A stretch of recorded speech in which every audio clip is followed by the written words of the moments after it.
ఉత్తరాఖండ్లోని ప్రసిద్ధ పుణ్యక్షేత్రాల్లో ఒకటైన కేదార్నాథ్ ఆలయం తలుపులు ఇవాళ తెరుచుకున్నాయి. ప్రత్యేక పూజలు చేసి వేద పండితులు ఉదయం 7 గంటలకు ఆలయ ప్రధాన తలుపులను తెరిచారు. ఉత్తరాఖండ్ సీఎం పుష్కర్ సింగ్ ధామీ కుటుంబంతో కలిసి తొలి పూజలో పాల్గొన్నారు. 12 జ్యోతిర్లింగాల్లో కేదార్నాథ్ ఆలయం కూడా ఒకటి. చార్ధామ్ యాత్రలో భాగంగా భక్తులు కేదార్నాథ్ ఆలయాన్ని సందర్శిస్తారు.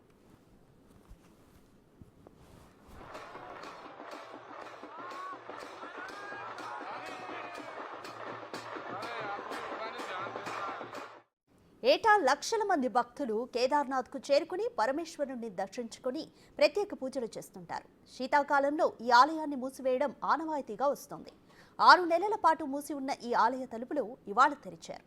ఈ సందర్భంగా ఆలయాన్ని అధికారులు సర్వాంగ సుందరంగా అలంకరించారు. సుమారు 40 క్వింటాళ్ల పూలతో అందంగా ముస్తాబు చేశారు.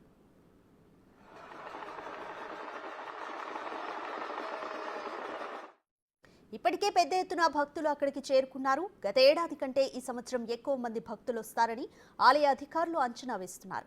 ఇక గంగోత్రి ఆలయం మాత్రం మధ్యాహ్నం 12:20 తెరుచుకోనుంది. అటు బద్రీనాథ్ ఆలయాన్ని ఈ నెల 12న తెరవనున్నారు.